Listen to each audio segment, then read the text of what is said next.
Hey guys, Kyle here, Underground Card Zone, Underground, and talking about TCGplayer again today. I want to talk about cart optimization. It is a really cool tool that buyers can use when they go to checkout, and how you can utilize it as a seller. So we're going to start with listing cards. Now, you can list pretty much whatever that you want. As a shop, we kind of list, like if we open something new, we'll list everything. When it comes commander decks, right? If we open commander decks, we'll list everything. If we open packs, we'll use our machine to sort out everything that's like 20 cents or above. If it's bulk, we'll pull out everything that's 50 cents or above because it's usually light play or mod or whatever. But as a new seller or someone trying to grow, I would say list as much as you can, because if you're not doing direct, you'll get the cart optimization tool. So if you set up a minimum, let's say you set a minimum of 25 cents or 50 cents or a floor price, as some people call it. What a floor price is say your floor price is 50 cents. If a card is below 50 cents, you still list it at 50 cents. Or let's say your floor price is 25 cents. If it's below 25 cents, you still list it at 25 cents. And the reason doing this, you would be doing this, is to not sell a card for a loss. But with TCGplayer's cart optimization, what you can do is you can sell cards that are a penny for a quarter, and so on and so forth. Because if you have the first card they need, they'll go on your account, see what else you have, or the cart optimization tool will put it. They say, I want as little packaging as possible, so they'll try to send the customer a cart full of cards from like the same sellers, right? So if you have more of the cards they need, the cart optimization tool will put them on you, if that makes sense. I'm trying to word this as best as I can. I drank a lot of energy drinks today, so I'm going. But anyway, back to what I was talking about. So yeah, if you list, say, 40, 50, 60,000 cards, or so on, keep going with it, cart optimization will hit you a lot more often. Now, I know one person in the comments said that they had 80 some thousand cards listed and they weren't getting a lot of orders. I would say to them, hey, list some newer stuff, because if someone's looking on TCGplayer, right, they say they search up Blue Eyes White Dragon, the chibi art from Monsters Mayhem for Yu-Gi-Oh, right? That's the first card they look up. And if you have that card, they're going to click on your account and see all the other cards you have and add it to their cart and get one shipment from you, right? So it's all about trying to have the first card they're looking for. So trying to stock some of the best sellers helps, and just trying to stock a larger variety helps. I think that would be very beneficial. You could also try TCGplayer Direct, but right now, I think if you're not doing direct, trying to widen your inventory as much as possible is a really good move, because you'll get these cards, right, like 8 cards, 9 cards orders from different sets. And when you're doing the larger orders in a plain white envelope, you can realistically just do what I do. So I will ship up to 18 cards and a binder sheet, right? You cut it into thirds. So we'll take a stack of, say, 6 cards, put them in a penny sleeve, slide them down into these, and you can buy new ones, and they add up to like 3 cents a piece, which I get a ton of used ones at the shop because we buy collections. We'll empty the binders out because we got to process the cards anyway, so the binders are already getting emptied. And now you can use this to ship 18 cards. Anyway, ship your 18 cards. This slides right into an envelope. I'll show you here. Because if you're going to be utilizing cart optimization, you're going to be doing a lot of orders that are larger, like in volume of cards, right? Now, if I can see it, yeah. So it'll just slide right down into the envelope. And even with cards, and then I do like 18. I guess you could do up to 20, but you'll need 2 stamps for that because of the extra ounce. And that's something you could try. It's it's kind of cheap to do, yeah, but it works and cards are protected. I've never had any complaints about it. One of my employees calls me Mr. Krabs because I'm always trying to come up with like these cheap options, and that's why like I reuse those. But it's better than throwing them away and buying new ones. But you can buy them in bulk online. I know something that sells on TCGplayer. They buy theirs, and if you eat the pages down to 3, that makes it 3 cents a page, which is technically cheaper than a shipping shield or a top loader, and it helps a lot when you're packing those larger orders.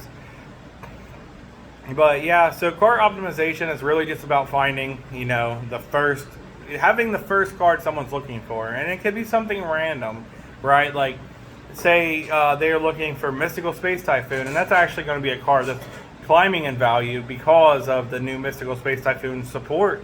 There's a card that actually is going to practically make it negate again, well, not again, but that recess Yu-Gi-Oh. Well, anyway, so yeah, that's the first card they needed, and you have it on your store. They'll click on that and they'll be like, all right, let's shop from the seller, build up their cart to the $5 free shipping, and head out.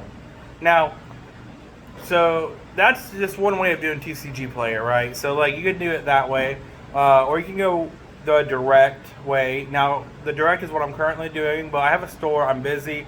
I'm exhausted. We put on 4,000 cards on our inventory today. So like we're just constantly grinding it out. And it might have been a little bit over, but maybe 4,500.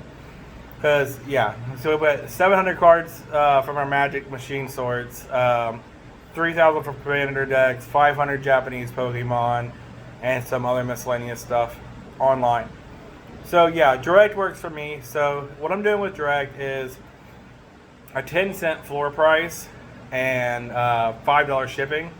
And I'm still getting some orders with the $5 shipping. But I'm trying to push most of it through Direct, and then obviously we get our kiosk orders for in-store pickup, and we do those for customers.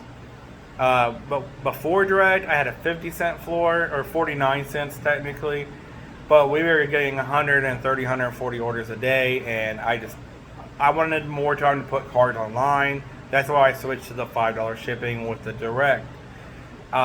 Direct takes higher fees, but we save a lot on labor because it's essentially like, hey, on Wednesday we pack all the bulk, send it off with Direct, and that's done.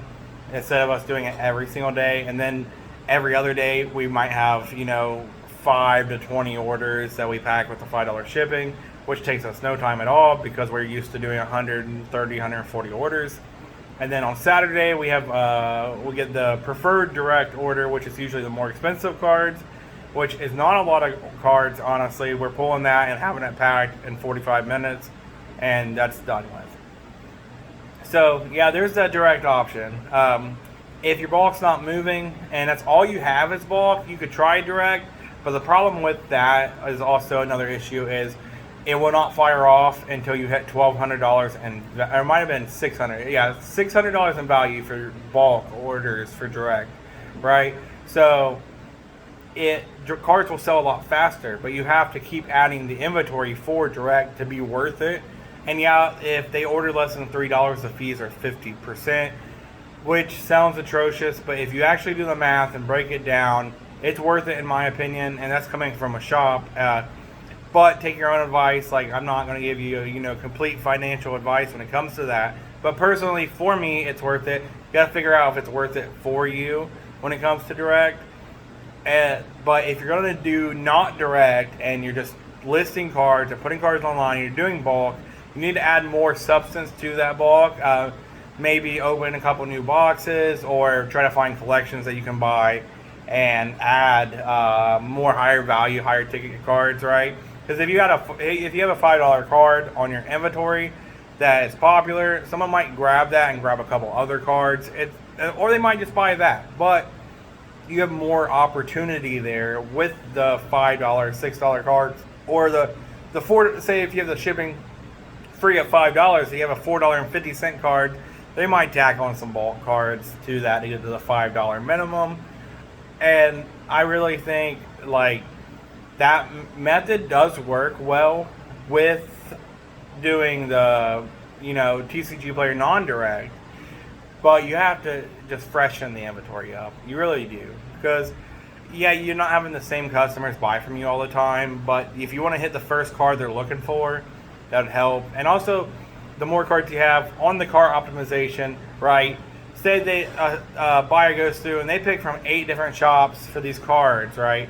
And they want it all from one order. Say they didn't even find you on TCGplayer, you will get hit on cart optimization because you have all those 8 cards they need, and they will buy from you.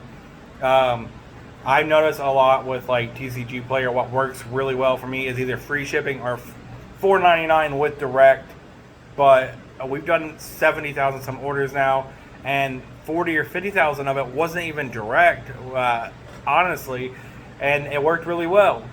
So if you have any questions, let me know. I really want to try to get like more stuff out here for you guys and kind of figure out what you guys think of, like, you know, non-direct versus direct, or, you know, reimbursement and not reimbursement invoice. Sorry, that's for direct. Sorry, I am so tired. It's been a day. But anyway, the thing about like direct versus non-direct, right? The free shipping, the $4.99 shipping. What are you guys doing, and what's working and what's not? We actually set up a second account for our non-direct stuff, and we just started putting all our Japanese Pokemon on there. And we just bought a One Piece collection. We're gonna throw that on the second account because it's not direct, and we're gonna have the free shipping over $5 because it just works best for stuff that's not direct, in my personal opinion. But let me know what you're doing, and let me know if you need help with anything. And have a good day, guys.